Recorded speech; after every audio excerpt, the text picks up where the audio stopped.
crypto warriors, changing our world day by day. The way of the crypto warriors, can't rely on the bankers, no way. Good morning, Bix Weir, roadrunner.com with your morning horn of Z's, your sip of chaga coffee. All right, lots to talk about in silver, but first, I have posted a new analysis of Theta. Why I think Theta is the best of the cryptocurrencies. It will surpass all of them in market cap. All of them. Which sounds crazy right now, but it's true. And I have posted a video. It's an hour-long analysis of Theta, and including price predictions for the next 6 years. So all you private road members, go check it out.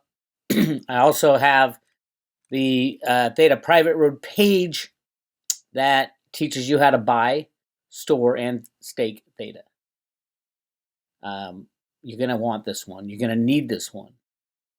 You're going to use it anyway. Might as well get it early, is my take. Anyway, go check it out, all you private road members. You're going to love this one. As a matter of fact, just to give you a little sneak peek ahead, if you look at the Theta volume, Theta price hasn't gone anywhere, but look at the volume. Look at that blue spike.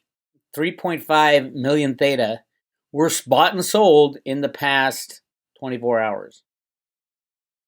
Or yesterday. 3.5 million Theta. You might think that's not very much, but look at it compared to everything else. I mean, Theta does not trade a lot. And the price goes up and down based on these little tiny ticks. You know, if you look at the line graph, look at the volatility of Theta, but you look at how much was traded, it's tiny. So it's basically under control and manipulation.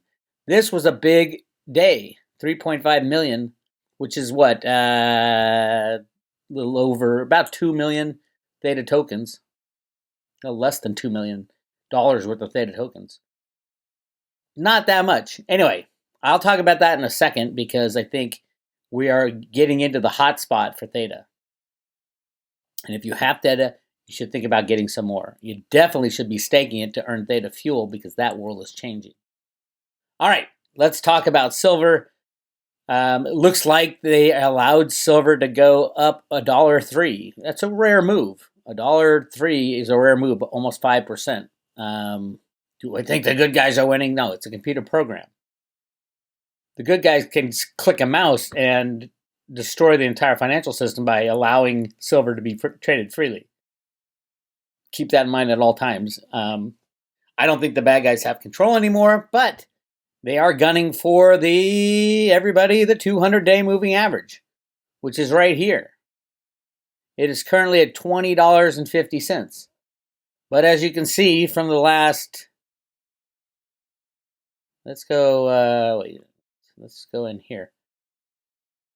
Look at that nice little pop from below $22. I think they didn't think they could get there. I think they didn't think they can get to the 200-day moving average. So right now they're allowing it to go up. This is the next mark. Remember, the 50-day moving average is right here keeps going down, $24 now. Keeps going down. The longer the price, this is the crazy thing about this technical bullshit.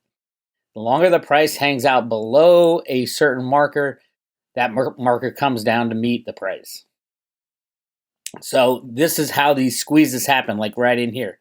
Right before the squeeze happened, they slammed down silver down to $12. And then that's when the run started. And then when it got above the 200-day moving average, boom, you got the big jump up. Will that happen again? It can. But I think it'll happen in a much faster time frame. And I'll get to that in a second. But I think we are looking at the freeing of silver in December still. Now, December's just started. Everyone's like, Big silver didn't blow past $30 in December. You got it wrong. It is December 1st, my friends. Give it some time. There's some signs that interesting things are in the works. Definitely, this has been a year to remember in silver. Everything happened that has never happened before. As in, we hit all-time lows and all-time highs in the same year. Not all-time highs. At least for the last 8 years. All-time lows down to whatever it was, $12 in the last 8 years.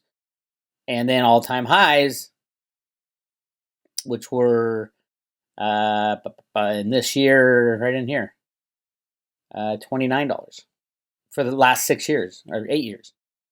That's a big deal. Why did it happen? Because of manipulation. There is no other reason. There is no other reason why a commodity should hit all-time highs and all-time lows. 10-year highs. Let's call it, actually since 2011. So 9-year highs and 9-year lows. 9-year highs and 9-year lows in the same year. What happened to the silver mining dynamic? Nothing. Silver should be the most boring, price stable commodity out there. Because about production varies like 3 to 5% every year. They might mine a little more, they might mine a little less.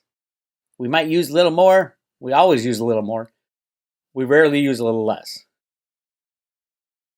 So why is the price so volatile? Because it is a controlled substance. It is the Achilles heel of the banking cabal. And it's been price rigged for 150 years. That's what's breaking free. If it doesn't happen in December, I'm not going to lose any sleep over it. The breakout of silver. I don't think it'll go to $600, but it could. It takes one trade of 1 ounce of silver to go from $30 to $600. One trade of 1 ounce. If people say, oh my God, something's wrong with the silver market, they instantly remove all their sell orders. Instantly. The only people on the sell side right now are the banking cabal. So keep that in mind. Price volatility. Will it go to 600? No, because it would destroy every bank. But then again, will the banks go down? Of course, someday the banks are going to crash and be gone. What a better time than now. Massively over-leveraged, massive derivative problem, and you've got governments in disarray. The United States government, the US dollar is the world's reserve currency, and its government is in disarray. How do you think that ends? I guess we'll find out. Anyway, so yes, we're looking good on silver. Little jump up today. It's going to probably overtake the 50-day moving average in $24, go up a little bit just like this. And then if they're scared, they'll slam it back down, just like they did right here and right here. Slam it back down. We'll get up to there, and will they slam it back down? Are they still gunning for that 200-day moving average, which is going up, by the way? It's over $20, $20.50. Will we get a crossover like we saw here? I don't know. That was insanely crazy, but it could happen. These are computer programs that control this market. Control our markets, actually. And we found out the other day that Steve Mnuchin, oh, by the way, was using, was it $350 billion to give to the Exchange Stabilization Fund to rig markets. Guess which market he was rigging? I bet you a vast majority of that went into the silver market. All right, let's take a look where we are. Currently, there's still 8,000 contracts to be delivered. That's 40 million ounces. Every day they hold those 40 million ounces is a day they pay storage fees on that metal. There's no reason to hold that much metal. That's why usually at the beginning of a delivery period, everything is delivered. Unless they don't have it. That'll be the interesting thing. And remember, contracts can be added during the month for delivery that month. Okay? Let's take a look at what the criminals, yes, we do know who they are in silver, are doing this month. So the criminals are the ones who end up delivering and taking delivery of silver. This is the COMEX data for November. Wait, business date. Oh, this is still November. They started delivering the November contracts on Monday. So here's where we are. Now let's take a look who is performing the large deliveries. It's the same people. It's the top 8, usually the top 3 or 4 are the ones who trade back and forth with each other, both on the COMEX and on the physical side. They'll exchange receipts on the physical side to make it look like something's happening. But there's an interesting thing going on right now. If you look at the deliveries, issued means someone standing for delivery, and then stopped means someone who is fulfilling that delivery. So Macquarie the Australian banker, stood for 802 contracts, which is their largest, double what they have done all year. So that's a big deal.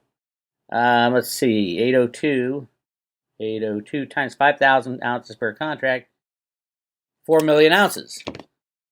You might think 4 million ounces is no big deal. It's hard to get in silver. They have to go to one place. JP Morgan, the king of silver, has plenty of silver, physical silver, but they're holding it for the cabal. I think Macquarie's getting out of the silver market, is what I think. They've had their share of huge losses. Look at their deliveries they've had to make in the July and September contracts. That's over 3,000 contracts. It's just under 3,000 contracts. It's about 14 million ounces. They are not happy. Macquarie was taking hits. That's one of the banks who were taking hits in silver. I think this 802 might be them saying, I'm out. Give me my 4 million ounces. I'm gone. I'm leaving. There's another bank that did that too, and on a larger scale, and I'll show you it right now. You go down here, who was the big issuer in December so far? Who was the monster right here? Scotia Capital. You know that name? Yes, they were busted with JP Morgan for rigging the gold and silver prices. Take a look at their delivery. 3,171 contracts so far. That's over 15 million ounces. They said, I need delivery. And do I think this is them closing out their book? Yes, because they said they were going to.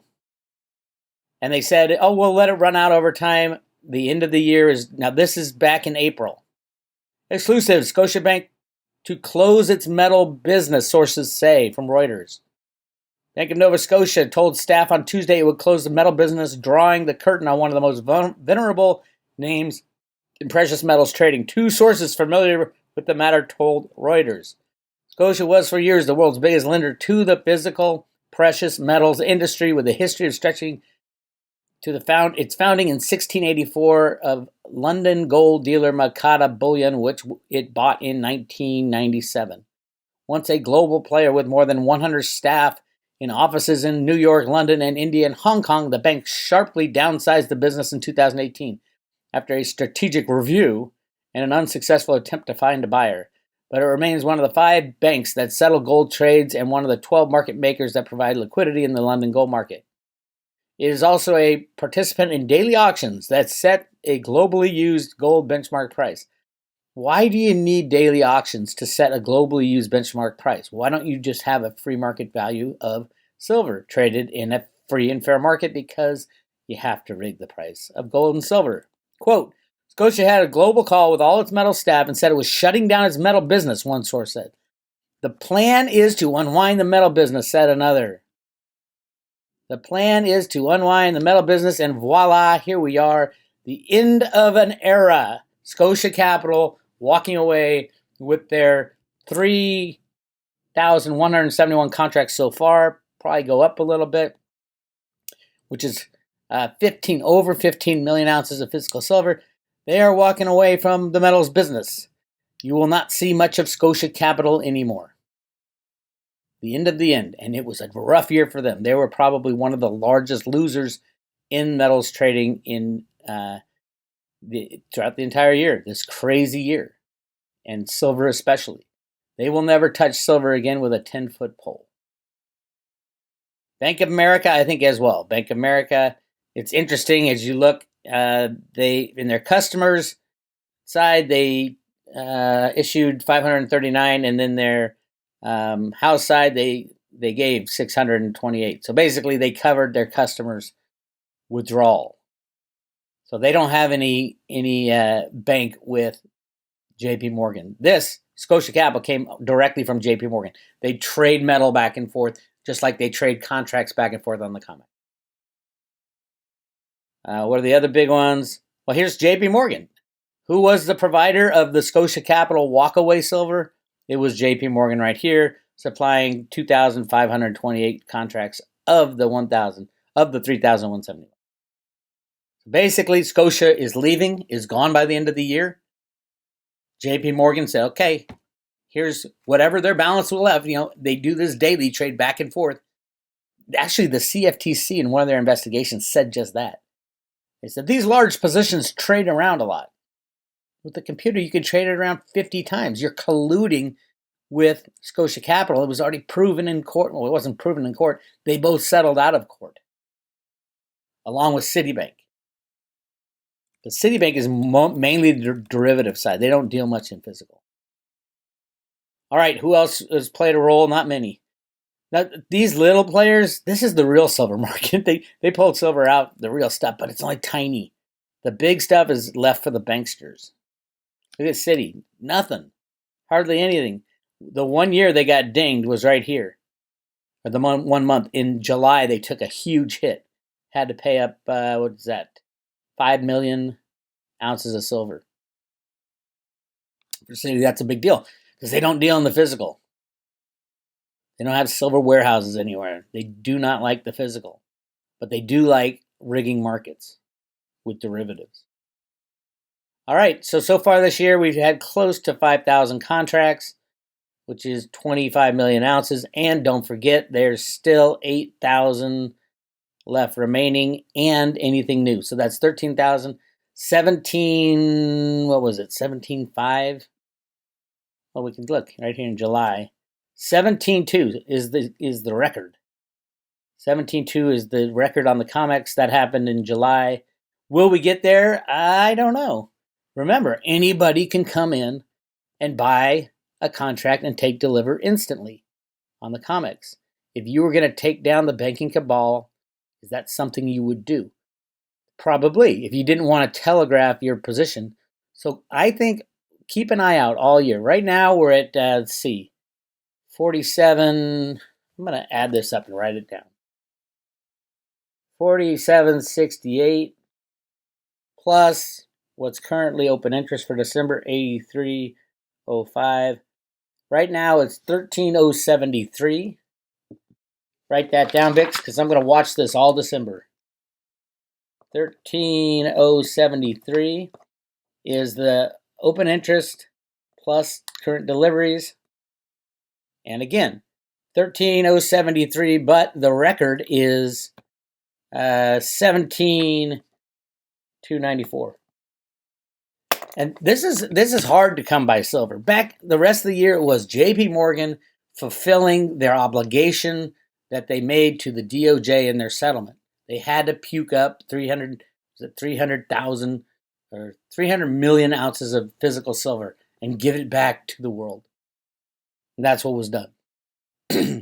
Now it's not. Now it's J.P. Morgan just settling their accounts, and they're long silver. They're long on the COMEX side, on the contracts, and they're long in the physical side. J.P. Morgan is sitting pretty, of course. Crime always pays for J.P. Morgan. On the gold side, it's in the billions and billions of dollars, multi-billions. They'll be the largest bank in the world. They've set it up that way. We, the GATA folks, myself, and everybody who fought the silver fight, we taught J.P. Morgan how to do this, that there's a difference between physical metal and the electronic paper contracts. We taught them. We taught Blythe Masters. Back when we were young and screaming that they're criminals and the CFTC didn't do anything, all of a sudden they said, oh my God, there's a difference between paper contracts and the physical side. So JP Morgan loaded up on physical gold and physical silver for 10 years while at the same time suppressing the price. It's the perfect crime. And they got away with it with a $920 million fine. Where'd that money go? CFTC, where is it? I didn't see my check. Who gets that money? Answer that. Riddle me this, Batman. All right, here's what I want to talk about now. I want to talk about this thing I posted for the private road. All you private road members, this is an hour-long presentation. It took me forever to do. All the research done into it. Ultimate conclusion is that it is massively, massively, massively undervalued.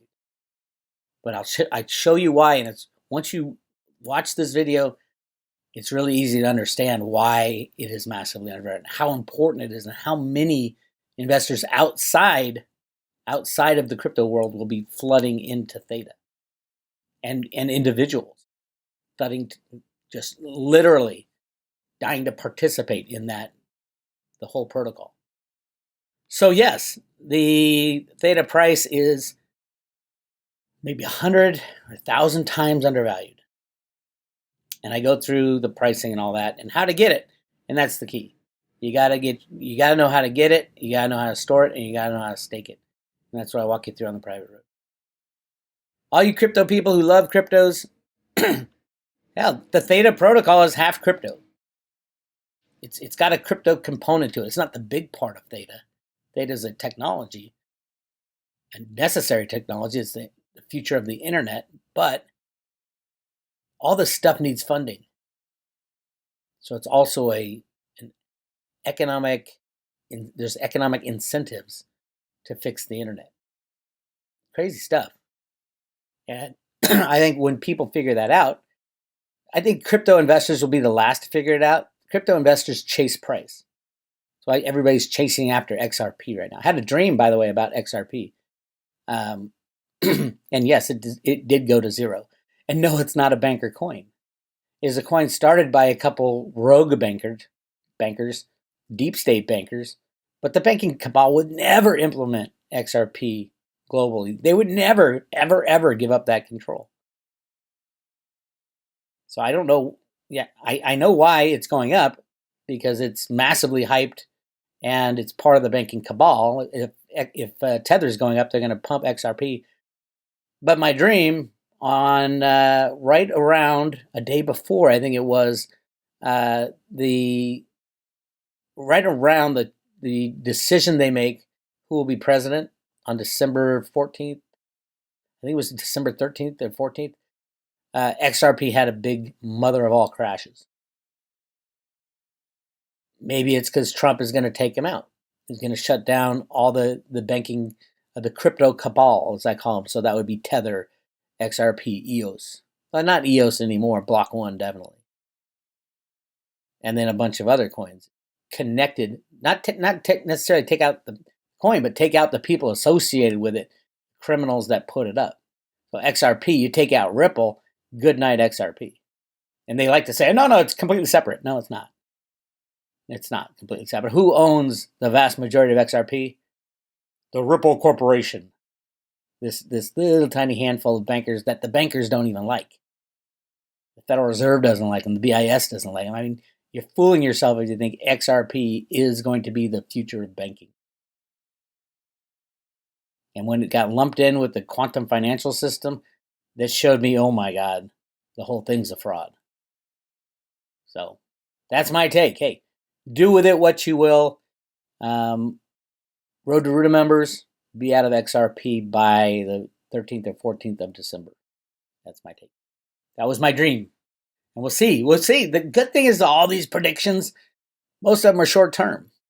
I mean, this one, we're going to know in 2 weeks whether or not my dream was right, that XRP takes a huge dumper, spikes up, and then takes the dumper of all dumpers around the 13th or 14th of December. I don't know. I guess we'll find out soon enough. All right. So again, go to roadtoruta.com, sign up for the private road. I will teach you how to buy, store, and stake Theta. It's all right here on Ruta's Theta page. Hit subscribe today at roadtoruta.com. Make sure you sign up for the free public road updates, emails I send out just about every day on the left.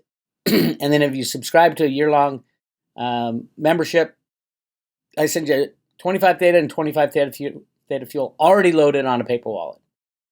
And my price predictions are correct. The subscription pays for itself very fast if these predictions are correct. All right? That's all I got for you today. This is Bix Weir, roadtoruta.com. Talk to you later.